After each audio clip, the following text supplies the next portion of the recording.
Welcome to ILLO Talk with Cory Kerr. You can check out my stuff at kuretake.com. Today I want to talk about inspiration, or more importantly, the inspiration equation. There is a way to be inspired. There's a way to come up with creative ideas and do it consistently and do it in a healthy, creative way. The first thing is that you can't wait for inspiration. You can't wait for motivation. They're fickle, unreliable, and rare. The muses don't exist. And if they do exist, they don't inspire people who are just waiting around for something to happen. If you're going to get inspiration, it's because you're moving and acting already. And the reason for that is that your brain is lazy. Your brain is always looking for the path of least resistance. It's always looking to become efficient and get things done in the quickest possible way. And so if you are constantly working on something, if you have a personal project or you're constantly creating or you're doing something along those lines, then your brain is going to be on the lookout for those type of things that are going to help you with that. Just like when you buy a new Mini Cooper, all of a sudden you see Mini Coopers everywhere. The idea has been introduced to your brain, and so it's not like everybody's thought you were so cool they decided to buy a Mini Cooper too. The idea was introduced, and so you start seeing them because your mind is focused on it. There's a couple parts to this, and I want to talk about the equation first, and then I want to talk about why it works. And the most important thing, though, is that you need to be moving. You need to be acting. You need to be doing something. Sitting around and waiting for inspiration, nothing will ever happen. And it's just not going to work, right? And so you need to force it until it becomes natural. Sit down and work, okay? So the equation is this. Introduce a problem. Allow yourself to be bored. Capture whatever thoughts happen to come, and act. Introduce the problem, be bored, capture the thoughts, act. Okay? Now, the reason that this works is because, one, once you introduce the problem or introduce something that you want to solve, right? I want to begin creating a sticker once a week. I want a new sticker every week, a new creative illustration sticker every week. That's something that I'm doing right now. My brain is going to be on the lookout for ideas, right? And then being bored is significantly important because we are overly stimulated nowadays. We have way too much going on, right? If you're like me, you don't just second screen TV, you third screen it. I sit at my computer while I draw with my iPad, possibly sometimes my phone. I'm so overly stimulated by these things that my mind rarely has an opportunity to relax and just think and daydream and wonder. And those things all happen during what's called restful wakefulness or downtime. I'll talk about that in a minute. Then you want to capture your thoughts. You want something, a device or a notepad or something where if an idea pops into your head, you don't analyze it, you don't judge it, you don't think about it, just jot it down. And then when you have time, you say, hey, you know what? I'm going to sit down and make something. That's a lot of pressure. And if you're like, okay, I'm going to spend the first 30 to 60 minutes trying to come up with something to do, well, you're wasting that time there because you can already have a list. You can have this well of ideas. And I have kind of a file on my iPad where anytime I'm like, oh, I've got some downtime, I'm going to draw something. I've got a file of ideas that I already do. And so when I'm bored or I'm in meetings or I'm walking to work or whatever, and I think, that'd be cool, I just write it down and put it in that list. And then I come back to that later, scan the list, and whatever pops out at me is kind of what I do. And so kind of capturing those thoughts is important. And then the other thing is acting. And acting isn't just forcing yourself to do something, but that's part of it. But acting is scheduling time. You need to come in and you need to say, I'm going to spend 8 hours a day doing this, or I'm going to spend 30 minutes a day doing this, or Wednesdays are my light day, so I'm going to take half a day off and I'm going to lock myself in a room somewhere with no stimulus and I'm going to spend 4 hours once a week or whatever it is. You schedule it in and you do it regularly and you sit down and do it. A lot of people ask me, I couldn't do what you do. You just seem to work all the time. Well, one, I enjoy illustration, and so it doesn't feel like work to me. And two, like I've trained myself I get home, hang out with my family, have dinner, And then I start my side projects. And I figured a way out to where I can do those and hang out with my wife, and I've worked it out, so that it can happen concurrently with other things. But I do those things in a way that I can work and hang out and play and do whatever. And so I've built it into my life. I mean, my studio is in the living room where I can, share space and talk and have conversations while I'm doing this stuff. And so you need to be very deliberate about when you're going to act. Okay, now I want to spend some time talking about this idea of downtime and restful wakefulness and why being bored is important. Okay, so there is a mode called the default mode network that your brain can get into, and you can train your brain to get in different modes, right? You are not a slave to your mind. Okay, your mind, your brain is a tool that you can use, just like you can tell your arm, go pick that thing up, and your arm will go pick it up. And athletes, like wrestlers, for example, okay, they do something over and over and over and over again until it becomes second nature, that when a situation approaches itself, they know which move they're going to do. They don't sit there and decide, I'm going to do this move now. It becomes kind of a muscle memory thing, right? And you can train your brain in the same way. If you need to be creative, if you need to be analytical, if you need to be logical, if you need to be sensitive, if you need to get into a different mode, then you can train your brain to switch modes. Now, the default mode network is really important. The default mode network only happens when you're in a state of restful wakefulness, which means downtime, which often means boredom. But what it definitely means is that you are not stimulated. It means that you are not entertained, okay? This is when you daydream. This is when you are going through and reenacting things that happened throughout your day. Okay, now they've done a couple studies. I'll tell you about these studies, and then I'll tell you some of the results that we can draw from this as creative people. Okay, so study number one, they took some mice and they ran them through a maze. They had a control group that they ran through the maze over and over and over and over again. Then they had another group that they ran through the maze once, and then they took them and they put them in a very unstimulating, boring environment. And then they let them be there for a certain amount of time, and they ran them through the maze a second time.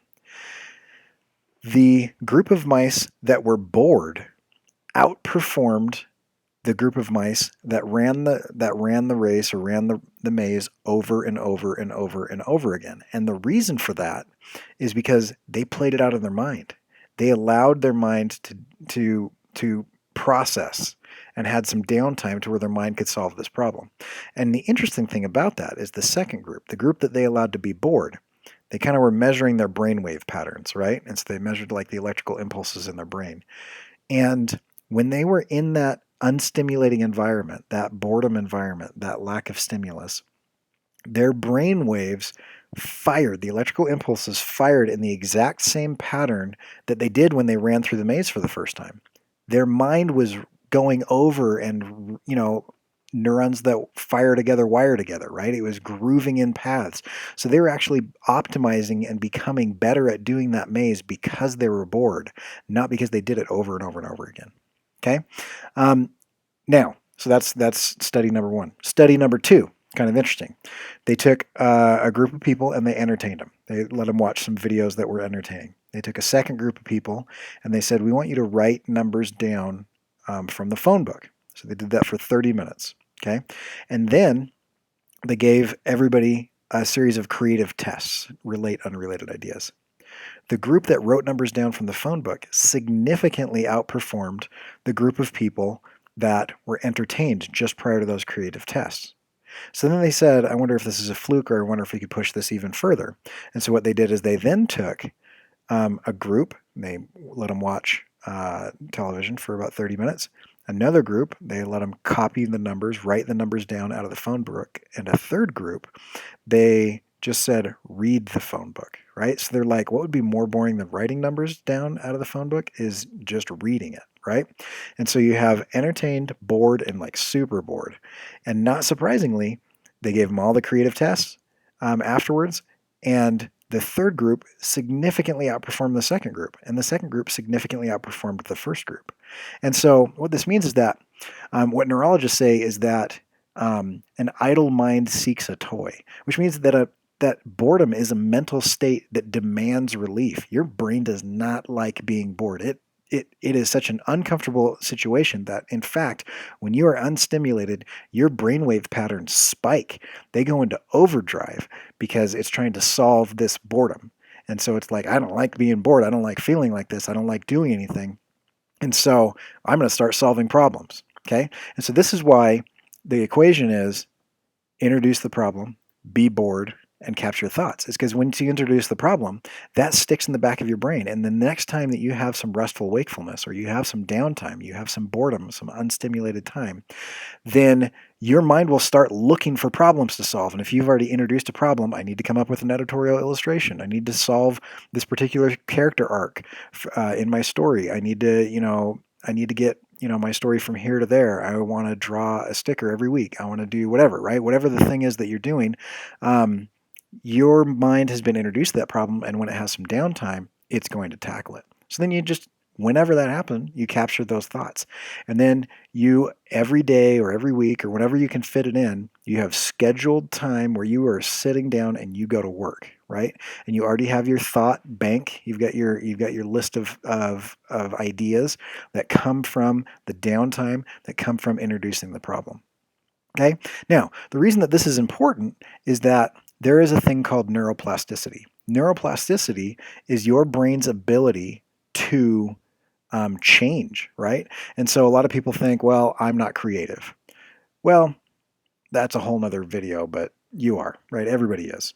Now, certain people have been raised a little bit differently and are more open to that creativity, and they have a less critical inner voice and things like that. But the fact of the matter is that you can change your brain. Another study that they did is they measured this part of the brain. There's one part of the brain that is in charge of navigation and spatial reasoning, which is kind of like how to get around town and how to like visualize maps in your mind and things like that. And so I believe it was in London. They took a bunch of London cab drivers and they measured this part of their brain, and it was significantly overdeveloped. That part of their brain was much larger than just somebody who wasn't a cab driver, just the general population. And so they thought, oh, well, that's interesting. People who have that ability or have that overdeveloped part of their brain probably naturally become cab drivers because they're good at it. But then they said, I wonder if we could test this. And so they took a bunch of people before they started driving taxis, and they measured that part of their brain, and then they came back several years after they had gone through training and they had been doing it for a while and measured it again.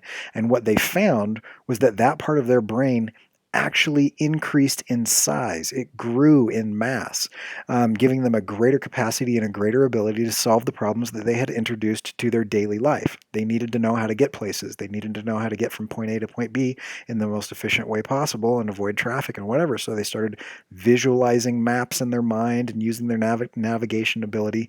And because they did that over and over and over again, that part of their brain physically actually got larger. So neuroplasticity means you can teach an old dog new tricks. Now, your mind is more plastic, it's more mobile and more malleable when you're younger, but it doesn't matter what age you are. You can start these habits and you can start working. And if you introduce problems and you sit down to work and you give yourself a little bit of downtime, and you do that consistently, and that becomes part of your routine, it becomes part of who you are, your brain will physically adapt and it will adjust the size and reallocate resources so that you actually become more creative and you are inspired more frequently because you are requiring your brain to do that, and it will adapt accordingly. Just like if I go and lift weights every day, my muscles will get bigger to adapt to that increased stress and increased stimulus. Your body will adapt to the things that you do, and that includes the skills that you have. And that's why people who draw every day or practice every day are better at doing those things, and they see the world in a specific way because they've introduced that problem, and then they allow themselves some downtime, and then they capture those thoughts, and then they act. And so that is, in a nutshell, the way to quote unquote be inspired. Nobody's just sitting around and just gets inspiration without any stimulus. That rarely happens. Usually it's because you are trying to solve a problem. So some of the things that you can do One thing is I have a website that I've built that kind of addresses this issue. It's turnofftoactivate.com, and I'll leave a link to that in the descriptions, but it's turnofftoactivate.com, no hyphens or spaces or anything. And it talks about creativity and memory and empathy and neuroplasticity and all that.